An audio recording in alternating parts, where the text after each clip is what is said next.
रात के 11 बजे एक सुनसान सड़क, एक युवा जोड़ा अपनी पंक्चर हुई स्कूटी के साथ फंसा हुआ है। सामने है पुलिस स्टेशन का गेट। सुरक्षा और मदद की उम्मीद में वे अंदर जाते हैं, लेकिन उस रात वह थाना उनके लिए न्याय का केंद्र नहीं, बल्कि एक ऐसा नर्क बन गया जिसकी कल्पना भी नहीं की जा सकती थी। यह कहानी है एक सिपाही की बर्बरता की, जिसने अपनी वर्दी और ताकत का इस्तेमाल एक बेबस महिला को सबक सिखाने के लिए किया। यह कहानी है उस सिस्टम की जटिलताओं की, जहां शिकायत करने वाला ही संदेह की नजर से देखा जाता है। और यह कहानी है उस हिम्मत की जिसने एक आम लड़की को पुलिस के खिलाफ अकेले खड़े होने का साहस दिया। आज हम आपको सुनाने जा रहे हैं राज्य के कोतवाली थाने में घटी वह भयावह घटना। रात के 11 बजे थे। उत्तर प्रदेश के एक जिले में कोतवाली थाने का मुख्य गेट बंद था। अंदर सिपाही रमेश कुमार 22 वर्ष ड्यूटी पर था। उसकी ड्यूटी रात 8 से सुबह 8 तक थी। रात 1 बजे के करीब थाने के बाहर शोर सुनाई दिया। एक युवा जोड़ा, प्रिया 24 वर्ष और उसका पति विवेक 27 वर्ष थाने के बाहर दरवाजा खटखटा रहे थे। उनकी स्कूटी पंक्चर हो गई थी और वे दोनों अंधेरे सुनसान सड़क पर अटके हुए थे। पास ही एक पेट्रोल पंप था, लेकिन वहां कोई मदद नहीं मिली थी। रमेश ने गेट खोला। प्रिया ने हाथ जोड़कर कहा, साहब थोड़ी मदद चाहिए, फोन चार्ज नहीं है, घर तक का रास्ता भी अंधेरा है। क्या आप हमें थोड़ी दूर तक ड्रॉप कर सकते हैं या कोई ऑटो बुला सकते हैं? रमेश ने उन्हें अंदर आने के लिए कहा। अभी रात है, बाहर खड़े मत रहो, अंदर आओ, मैं कोई इंतजाम करता हूं।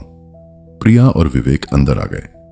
रमेश ने विवेक से कहा, तुम यहां बैठो, मैं पास के पेट्रोल पंप वाले को जगाता हूं, शायद उसके पास ट्यूब है। फिर वह प्रिया की तरफ मुड़ा, तुम चाय लोगी? लड़की हो, ठंड लग रही होगी, मेस रूम में चूल्हा जल रहा है, गर्म हो लो। यह एक सामान्य मददगार प्रस्ताव लग रहा था। प्रिया ने विवेक की तरफ देखा। विवेक ने सिर हिला दिया, जाओ गर्म हो आओ, मैं यहीं बैठा हूं। प्रिया रमेश के पीछे पीछे थाने के अंदरूनी हिस्से में चली गई। वह मेस रूम में नहीं, बल्कि एक छोटे से स्टोर रूम में ले गया, जहां पुराने फाइलों के ढेर और टूटे फर्नीचर पड़े थे। दरवाजा बंद होते ही रमेश का चेहरा बदल गया। तुम्हारा फोन चार्ज करवा दूंगा, उसने कहा, लेकिन उसकी आवाज में एक अजीब सी बेचैनी थी। उसने प्रिया का हाथ पकड़ लिया। प्रिया स्तब्ध रह गई। साहब आप क्या कर रहे हैं? मेरे पति बाहर। चुप, रमेश ने दबी आवाज में कहा। उसकी आंखों में एक खतरनाक चमक थी।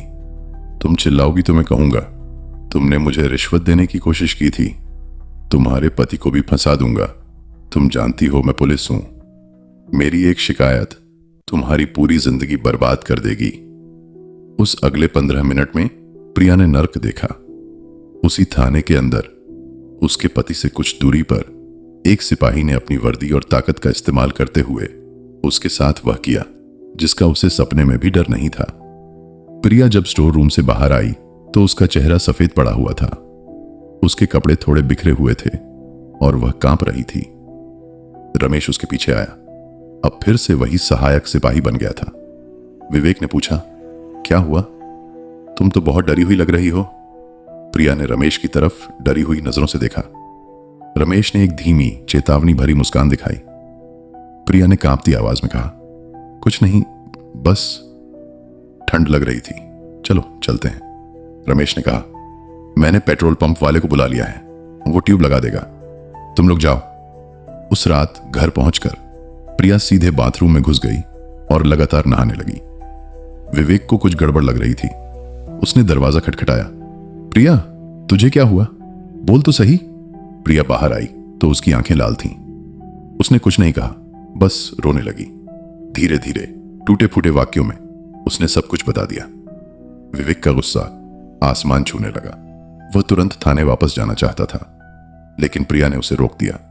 मत जाओ, वो पुलिस वाला है, उसने धमकाया था, वो कह देगा कि मैंने उसे पैसे ऑफर किए थे। हम गरीब लोग हैं। विवेक, हमारी कौन सुनेगा? पूरी पुलिस उसका साथ दे गई। अगले दिन प्रिया बुखार से तप रही थी। वह चुपचाप रोए जा रही थी। विवेक के मन में एक तूफान चल रहा था। एक तरफ पत्नी का दर्द और डर, दूसरी तरफ सिस्टम पर अविश्वास। लेकिन फिर उसने एक फैसला किया। वह प्रिया को लेकर सीधे जिला महिला थाने गया। महिला थाने की इंस्पेक्टर मीनाक्षी शर्मा ने प्रिया का बयान लिया। प्रिया रोते रोते, शर्म से सिर झुकाए, पूरी घटना सुनाती रही। मीनाक्षी के चेहरे पर गुस्सा और हताशा थी। उन्होंने तुरंत एफआईआर दर्ज की और एक मेडिकल जांच का आदेश दिया। खबर फैलते देर नहीं लगी। कोतवाली थाने में रमेश कुमार को जब पता चला कि प्रिया ने शिकायत कर दी है तो वह घबरा गया, लेकिन उसने तुरंत अपनी कहानी तैयार कर ली। उसने अपने साथी सिपाहियों और यहां तक कि थाने के इंचार्ज से कहा कि प्रिया और विवेक रिश्वत देने आए थे। जब उसने मना किया तो उन्होंने बदला लेने के लिए यह झूठा आरोप लगाया है। मेडिकल रिपोर्ट में प्रिया के शरीर पर हल्के जख्मों और उसके कपड़ों पर कुछ सबूत मिले, लेकिन रमेश ने अपने बयान में कहा कि प्रिया ने खुद उस पर हमला किया था जब उसने रिश्वत लेने से मना कर दिया। यह एक उसके खिलाफ उसकी की स्थिति बन गई। इंस्पेक्टर मीनाक्षी को पता था कि यह केस कठिन होगा। पुलिस के खिलाफ पुलिस में ही शिकायत, गवाह कोई नहीं, सिर्फ प्रिया का बयान और एक ऐसी मेडिकल रिपोर्ट जिसे चुनौती दी जा सकती थी। उन्होंने थाने के सीसीटीवी फुटेज की मांग की। थाने के इंचार्ज ने कहा कि स्टोर रूम के बाहर कैमरा नहीं है और बाकी कैमरे उस रात खराब थे, एक सुविधाजनक तकनीकी खराबी। लेकिन मीनाक्षी ने हार नहीं मानी। उन्होंने थाने के आसपास के क्षेत्र का घेरा बढ़ाया। पास के पेट्रोल पंप पर एक सीसीटीवी कैमरा था जो सड़क की तरफ था। उस फुटेज में रात को 1:15 पर प्रिया और विवेक को थाने के अंदर जाते देखा जा सकता था और फिर 50 मिनट बाद उन्हें बाहर आते देखा जा सकता था। प्रिया के चलने का ढंग पहले से बिल्कुल अलग था। वह सिर झुकाए कांपते हुए चल रही थी और विवेक उसे सहारा दिए हुए था। यह फुटेज प्रिया के बयान के टाइमलाइन से मेल खाता था। फिर मीनाक्षी ने एक चालाक कदम उठाया। उन्होंने रमेश के मोबाइल फोन के कॉल डिटेल रिकॉर्ड और लोकेशन डाटा की मांग की। पता चला कि उस रात थाने में ड्यूटी के दौरान रमेश ने अपने एक दोस्त को एक अजीब सा मैसेज भेजा था। मैसेज में लिखा था, आज रात थाने में ही रुकना पड़ेगा, कुछ काम आ गया है। मस्ती हो गई। यह मस्ती शब्द संदेह पैदा करने वाला था, लेकिन फिर भी सीधा सबूत नहीं था। असली मोड़ तब आया जब इंस्पेक्टर मीनाक्षी ने थाने के एक और सिपाही दिनेश यादव से गुप्त बातचीत की। दिनेश उस रात ड्यूटी पर नहीं था, लेकिन वह रमेश के व्यवहार से वाकिफ था। डर और विवेक के बीच झूलते हुए दिनेश ने आखिरकार बता दिया कि रमेश पहले भी महिला मुद्दों पर ढिलाई बरतने और फिर उन्हें समझौता करने के लिए दबाव बनाने के लिए कुख्यात था। उसने एक पुराना केस भी याद दिलाया, जब एक महिला ने रमेश पर उसके साथ अभद्र व्यवहार का आरोप लगाया था, लेकिन बाद में वह शिकायत वापस ले गई थी। दिनेश ने यह भी बताया कि रमेश अक्सर ड्यूटी के समय शराब पीता था। इस जानकारी के आधार पर मीनाक्षी ने रमेश के खिलाफ एक और जांच शुरू की, ड्यूटी के दौरान शराब पीने की। उस रात की ड्यूटी से पहले रमेश की शिफ्ट का कोई सबूत नहीं था, लेकिन पेट्रोल पंप के एक कर्मचारी ने बताया कि उसने रमेश को शाम को एक दुकान से शराब की बोतल खरीदते देखा था।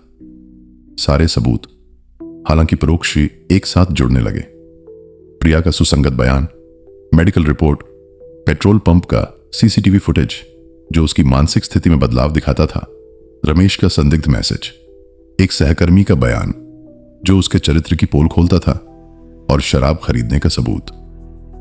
इंस्पेक्टर मीनाक्षी ने यह सारा सबूत एक मजबूत चार्जशीट में पिरोया। रमेश कुमार को गिरफ्तार कर लिया गया। मीडिया में खबर फैल गई। सोशल मीडिया पर एक आंदोलन सा खड़ा हो गया।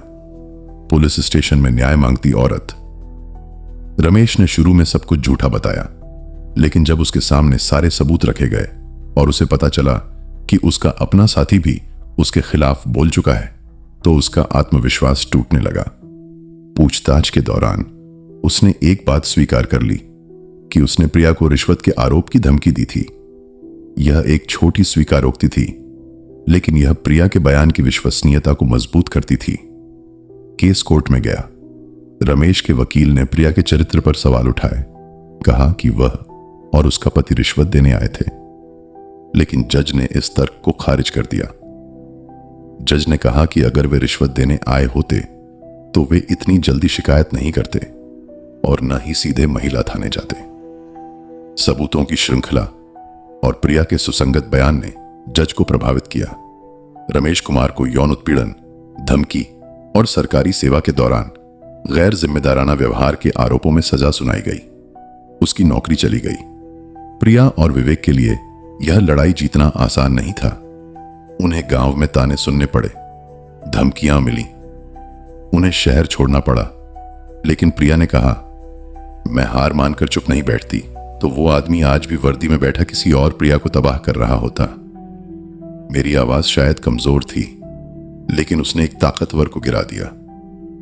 यह कहानी सिर्फ एक अपराध की नहीं है, यह उस वर्दी के दुरुपयोग की कहानी है जिसे सुरक्षा का प्रतीक होना चाहिए, और उस साधारण साहस की कहानी है जिसने उस दुरुपयोग को चुनौती दी। यह याद दिलाती है कि कभी कभी सबसे सुरक्षित जगह सबसे खतरनाक जाल बन सकती है।